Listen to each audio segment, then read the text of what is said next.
కొమ్రంభీం ఆసిఫాబాద్ జిల్లా కాగజ్నగర్ మండలంలో బట్టుపల్లి గ్రామం మరియు కాగజ్నగర్ పట్టణంలోని సంజీవయ్య కాలనీలో గల ప్రభుత్వ మండల పరిషత్ పాఠశాలలో చదువుతున్న విద్యార్థులకు విహారయాత్రలో భాగంగా శ్రీ మిత్ర సేవా సమితి ఆధ్వర్యంలో పిల్లలకు విహారయాత్ర కావలసిన బస్సు మరియు ఒక ఆటో సౌకర్యం కల్పించడం జరిగింది. శ్రీ మిత్ర సేవా సమితి చేసిన ప్రోత్సాహానికి పాఠశాల ఉపాధ్యాయులు విద్యార్థులు హర్షం వ్యక్తం చేశారు.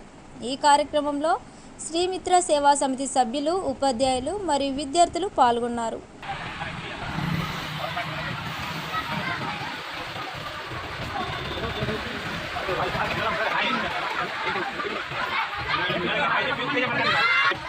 అవుతాయి